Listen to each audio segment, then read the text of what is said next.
Welcome back to yet another MCU podcast, The Series.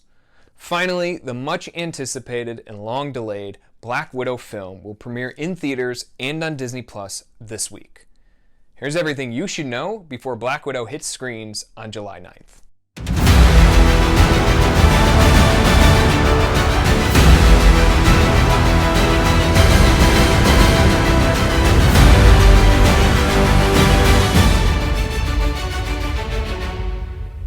In the Black Widow film, Scarlett Johansson returns to the role of former assassin turned Avenger Natasha Romanoff, now a fugitive from justice following the events of Captain America's Civil War, which saw the Avengers team break apart. The Avengers broke up. We're toast.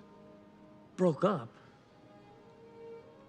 Like a band? Like the Beatles? With the Avengers scattered, Natasha finds herself journeying back through her past as one of the many spies from the Red Room Black Widow program.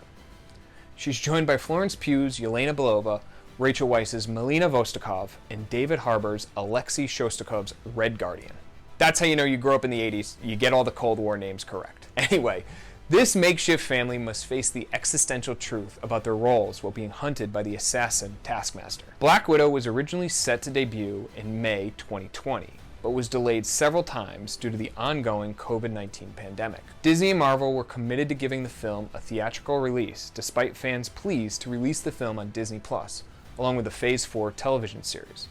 Now it will premiere simultaneously in theaters and on Disney Plus on July 9th. Delays in bringing Black Widow to the silver screen are nothing new. Black Widow's film history actually dates back well before the character's MCU debut in Iron Man 2. In 2004, Lionsgate acquired the rights to a Black Widow film. X-Men, X2, and Watchmen writer David Hayter was set to write and direct the film. Fun fact, Hayter is also the voice of Solid Snake in the Metal Gear Solid game franchise. Anyway, Lionsgate eventually pulled the plug on the project and the rights returned to Marvel. This was perfect timing as the character would soon be introduced in the Marvel Cinematic Universe in 2010. Following her appearances in Avengers and Avengers Age of Ultron, as well as Captain America the Winter Soldier, Marvel Studio Chief Kevin Feige announced he was interested in seeing Widow's story explored further. Johansson and even David Hayter supported this idea. However, because of previously announced projects, a Black Widow solo film would have to be delayed at least 4 years.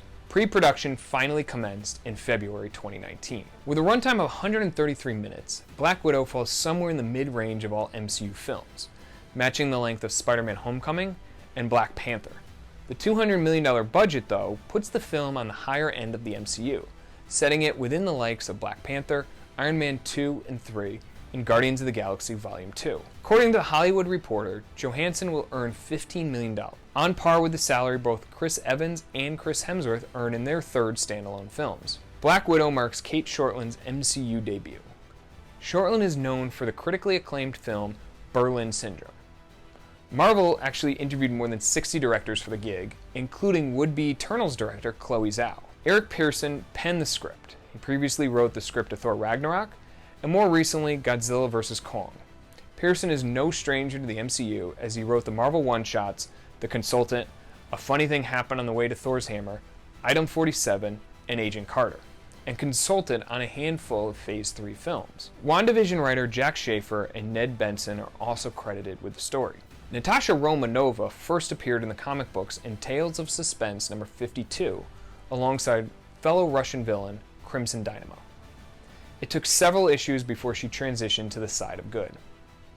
Unlike her film counterpart, the comic book Black Widow was actually the 16th member of the Avengers.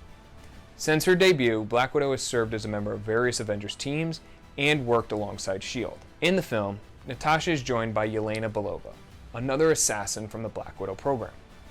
The comic book version of Yelena introduced her as an individual at odds with Natasha. With Natasha no longer serving Russia, the Black Widow title was up for grabs and Yelena felt it was hers to take.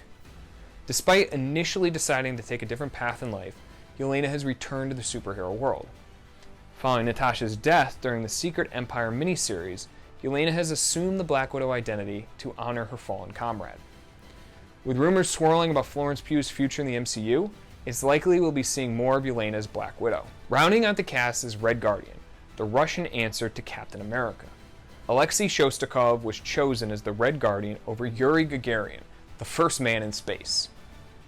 because comics. Seriously, let it go. Shostakov was also married to Natasha, or Natalia as she was known prior to her Black Widow days. The trailers imply a more father-daughter relationship between Alexei and Natasha.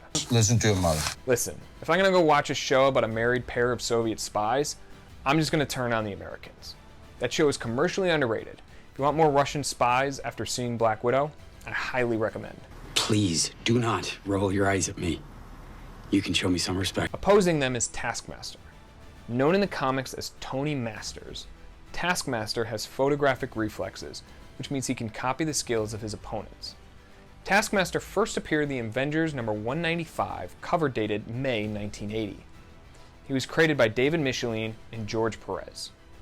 Wielding a sword, round shield, bow and arrow set, and possessing master skills and a tactical mind, he is the Avengers rolled into one person, turned evil.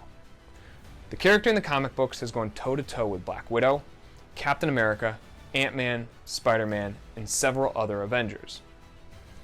They're keeping the identity of Taskmaster under wraps for the time being, but I have a suspicion it's Mephisto. Kidding, of course. But do let me know in the comments who you think Taskmaster really is. And if you watched this after you saw the movie, was it a good shock? Did you like the surprise?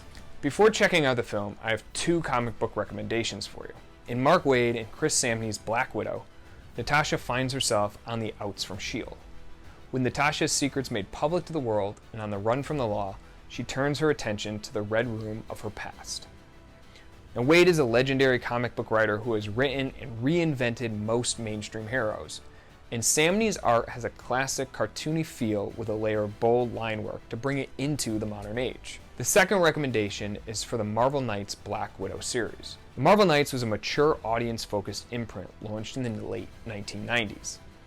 Written by Devin Grayson and Greg Rucka, and art by J.G. Jones, among others, this series sees Natasha take on Yelena Belova, who has replaced her as the new Black Widow. Thanks so much for watching. I hope this answers some of your questions regarding Black Widow before it hits screens this weekend. If you found this video helpful, please remember to like, comment, and subscribe. Your support truly helps this channel grow. As always, I'm Pat Whalen with yet another MCU podcast on Forgotten Entertainment. I'll see you next time. Too many Russian names.